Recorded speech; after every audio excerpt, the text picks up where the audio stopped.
നമസ്കാരം. ബ്ലിസ്ഫുൾ മലയാളിയുടെ മറ്റൊരു വീഡിയോയിലേക്ക് എല്ലാവർക്കും സ്വാഗതം. അപ്പോൾ പുറത്ത് ഷൂട്ട് ചെയ്യാനൊക്കെ വെച്ചാണ് വന്നത്. പക്ഷേ അപ്പോഴേക്കും മഴയായി, പെട്ടെന്ന് ഇരുണ്ടു. ഡേ ലൈറ്റ് സേവിങ്ങും ഒക്കെ വന്നു. അതുകൊണ്ട് തന്നെ പെട്ടെന്നാണ് ഇപ്പോൾ ഇരുട്ടുന്നത്. ഇപ്പോൾ സമയം 5:22 ആയതേ ഉള്ളൂ. അപ്പോൾ ഇനി നമ്മുടെ വിഷയത്തിലോട്ട് വരാം. വളരെ സീരിയസ് ആയിട്ട് കാണേണ്ട ഒരു വിഷയം തന്നെയാണ് ഇന്ന് നമ്മൾ സംസാരിക്കുന്നത്. അതായത് എൻ്റെ ഒരു ഫ്രണ്ടിന് ഉണ്ടായ ഒരു ബാഡ് എക്സ്പീരിയൻസ് ആണ് ഒരു വർക്ക് പ്ലേസിൽ നിന്ന്. അവൻ്റെ ഫസ്റ്റ് ഡേ ആണ് അവിടെ പോയി. ഫസ്റ്റ് ഡേ തന്നെ അവൻ അവിടെ നിന്ന് ജോലി രാജിവെച്ചു, റിസൈൻ ചെയ്യുകയും ചെയ്തു. അപ്പോൾ അതിൻ്റെ കാരണങ്ങൾ നമുക്കൊന്ന് നോക്കാം. നമ്മുടെ ലണ്ടനിലുള്ള ഒരു ടിം ഹോട്ടൻസിലാണ് അവൻ വർക്കിന് കയറിയത്. അപ്പോൾ അതിന് തന്നെ ഒരു കാര്യം പറയാം, ആൾ വർക്ക് പെർമിറ്റിലാണ്. ഇതിനു മുമ്പ് 3 to 4 ജോബ്സ്, ഡിഫറെൻറ്റ് ഫീൽഡിലുള്ള ജോബ്സ് അവൻ വർക്ക് ചെയ്തിട്ടുണ്ട്.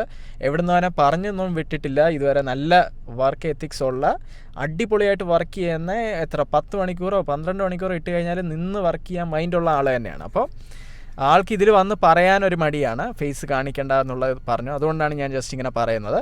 എനിക്കറിയാവുന്ന ആൾ തന്നെയാണ്. അപ്പോൾ ആൾക്ക് എന്നിട്ട് മുമ്പ് വർക്ക് ചെയ്തിരുന്ന സ്ഥലത്ത് ജോലി ലേ ഓഫ് ആയിപ്പോയി. അപ്പോൾ ഇപ്പോൾ ജോലിയില്ല. അതുകൊണ്ടാണ് ടിമ്മിലോട്ട് കയറിയത്. അപ്പോൾ ഒരുപാട് ടിമ്മിൽ പോവാം, എങ്ങനെ ഉണ്ടെന്നൊക്കെ നോക്കാമെന്നുള്ള രീതിയിൽ അവിടെ പോയി. ഇവിടെ ഇഷ്ടംപോലെ ടീമുണ്ട്. അപ്പോൾ അതേതാണെന്ന് ഞാൻ പറയുന്നില്ല. ഒരു ടീം അവിടെ പോയി. അവിടെ ചെന്നിട്ട് അവന് ബാഡ് എക്സ്പീരിയൻസ് എന്താണെന്ന് വെച്ച് കഴിഞ്ഞാൽ നൈറ്റ് ഷിഫ്റ്റ് ആയിരുന്നു. അപ്പോൾ മോർണിംഗ് ട്രെയിനിങ് വെക്കാന്നുള്ള രീതിയിൽ ഒരു ദിവസം മോർണിംഗ് അവൻ പോയി. ഫസ്റ്റ് ഡേ തന്നെ ഇവിടുത്തെ ഒരു രീതി എന്ന് വെച്ച് കഴിഞ്ഞാൽ നമ്മുടെ ഈ ഒരു വർക്കിനെക്കാട്ടിലും നമ്മുടെ സേഫ്റ്റി, ഹെൽത്ത്, ഇത് രണ്ടും കഴിഞ്ഞിട്ടാണ് പിന്നെ വർക്ക് വരുന്നത്. ഈ വർക്ക് തുടങ്ങുന്നതിന് മുമ്പ് നമ്മുടെ സേഫ്റ്റിയും അതിൻ്റെ ഹെൽത്തിൻ്റെ കാര്യങ്ങളും എല്ലാം നന്നായിട്ട് പഠിപ്പിച്ച് അതൊക്കെ ചെയ്തതിന് ശേഷം മാത്രമാണ് വർക്കിലോട്ട് നമ്മൾ കിടക്കുന്നത്. പക്ഷേ അവനെക്കൊണ്ട് എല്ലാം വന്ന ദിവസം തന്നെ കൗണ്ടർ ചെയ്യുക, അതുപോലെ തന്നെ അവിടെ ചെല്ല്, ഇവിടെ ചെല്ല്, അങ്ങനെ എല്ലാ ജോലിയും, അതായത് ഒരു ട്രെയിനിങ് എന്നുള്ള രീതിയിൽ എല്ലാ പണിയും ചെയ്യിപ്പിച്ചു. അങ്ങനത്തെ ഒരു രീതി ഒരിക്കലും അങ്ങനെ പാടില്ല. അതുകൊണ്ടാണ് ഞാനിത് പറയുന്നത്. അതായത് ഇവിടെ ഞാൻ ഇതിനു മുമ്പ് പണി ചെയ്തിട്ടുള്ളതാണ്. ഇപ്പോൾ ഞാൻ പിസ്സ ഹട്ടിൽ വർക്ക് ചെയ്ത സമയത്ത് 2-3 മണിക്കൂർ വെറുതെ നമ്മളൊരു കമ്പ്യൂട്ടറിൻ്റെ മുന്നിലിരുന്നിട്ട് എന്തൊക്കെ തരത്തിലുള്ള പിസ്സയുണ്ട്, എന്തൊക്കെയാണ് സേഫ്റ്റി, ഇങ്ങനെ വന്നു കഴിഞ്ഞാൽ നമ്മൾ എന്ത് ചെയ്യണം, നമ്മുടെ സേഫ്റ്റിക്ക് അനുസരിച്ച് പണിയാവൂ, നമുക്ക് പ്രശ്നം ഉണ്ടാക്കുന്ന ഒന്നും തന്നെ നമ്മൾ ചെയ്യാൻ പാടില്ല, അതെല്ലാം കറക്റ്റ് ഒരു 2-3 മണിക്കൂർ നമ്മൾ വെറുതെ റിലാക്സ് ചെയ്തിരുന്ന് നമുക്ക് ചായ വേണോ, കോഫി വേണോ, ഡ്രിങ്ക്സ് വേണോ എന്നൊക്കെ ജനറൽ മാനേജർ നമ്മുടെ അടുത്ത് ഇങ്ങോട്ട് ചോദിക്കും. അങ്ങനത്തെ രീതിയിലാണ് നമ്മൾ നിന്ന് ചെയ്തിട്ടുള്ളത്. അപ്പോൾ ഇവൻ്റെ ഈ അനുഭവം കേട്ടപ്പോൾ ഞാൻ പെട്ടെന്ന് ഞെട്ടിപ്പോയി. ആദ്യമായിട്ടാണ് ഇങ്ങനെ കേൾക്കുന്നതും. അപ്പോൾ ജസ്റ്റ് നിങ്ങളുമായിട്ട് ഒന്ന് ഷെയർ ചെയ്യാമെന്ന് വെച്ചു. അപ്പോൾ ഇവൻ്റെ അടുത്ത് എല്ലാം ഇങ്ങനെ ചെയ്യുക, അങ്ങനെ ചെയ്യുക, അത് ചെയ്യുക, ഇത് ചെയ്യുന്നൊക്കെ ഉള്ള രീതിയിൽ പറയുക, അങ്ങനെ ചെയ്യുക. പിന്നെ ഇവന് റേസിസവും അനുഭവപ്പെട്ടു എന്നുള്ളത് പറയാനിടയായി. അതായത് വളരെ വിഷമമുള്ള കാര്യമാണ്. അതായത് ഡയറക്റ്റായിട്ട് അവൻ്റെ അടുത്ത് ഇങ്ങനെ പറഞ്ഞു, നീ ഇവിടെ നിൽക്കേണ്ടതല്ല, എന്തിനാണ് ഇങ്ങോട്ട് വന്നത്, തിരിച്ചു പൊക്കൂടെ എന്നുള്ള രീതിയിൽ ചോദിച്ചു എന്നാണ് പറഞ്ഞത്. അപ്പോൾ ഇപ്പോൾ ഈ വീഡിയോ ഷൂട്ട് ചെയ്യുന്നത് ആൾ തന്നെയാണ്, അവൻ തന്നെയാണ് ഷൂട്ട് ചെയ്യുന്നത്. അപ്പോൾ ഇതൊക്കെ എൻ്റെ അടുത്ത് പറഞ്ഞതാണ്, ഇതെല്ലാം ഡീറ്റെയിൽ ആയിട്ട് എൻ്റെ അടുത്ത് പറഞ്ഞിട്ടുണ്ട്. അപ്പോൾ ഞാൻ വിചാരിച്ചു ഇതുപോലെ ഒന്ന് ചെയ്യണം. കാരണം ഇനി വരുന്നവരാണെന്നുണ്ടെങ്കിലും ആദ്യത്തെ എക്സ്പീരിയൻസ് ആണ് കേട്ടോ ഞാൻ ഇത് കേൾക്കുന്നത്. അപ്പോൾ ഇവിടെ സാധാരണ എനിക്കറിയാവുന്നവരും അല്ലെങ്കിൽ ഞാനാണെന്നുണ്ടെങ്കിലും ആദ്യം നമുക്കൊരു രീതിയുണ്ട് നമ്മുടെ നാട്ടിലെ പോലെ, അതായത് പണിയെടുക്കുന്നുള്ള രീതിയിൽ പെട്ടെന്ന് പോകാല്ല.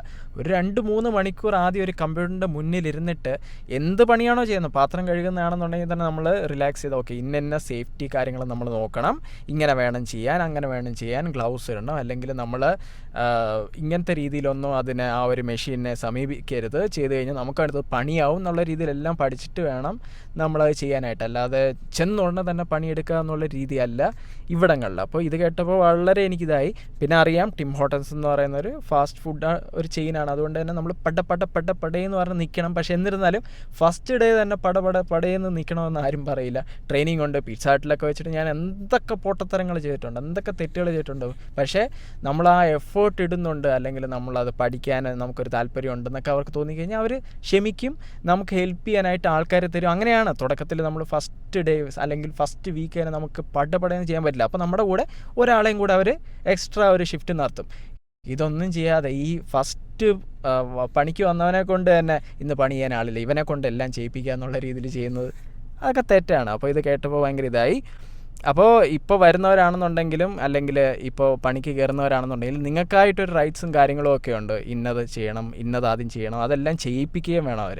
അല്ലാത്തൊരു സ്ഥലങ്ങളിൽ നിങ്ങൾ ദയവ് ചെയ്ത് പണിക്ക് നിൽക്കാതിരിക്കുന്നതാണ് നല്ലത്. കാരണം അവിടെ നിന്ന് കഴിഞ്ഞാൽ മുന്നോട്ട് പോകുമ്പോഴാണെന്നുണ്ടെങ്കിലും നിങ്ങൾക്കൊരു സ്ഥിരത എന്തായാലും കാണില്ല. കാരണം എപ്പോൾ വേണമെങ്കിലും അവർ പറഞ്ഞും വിടാം. അതുപോലെ തന്നെ നമുക്കൊരു ഇതും കാണത്തില്ല.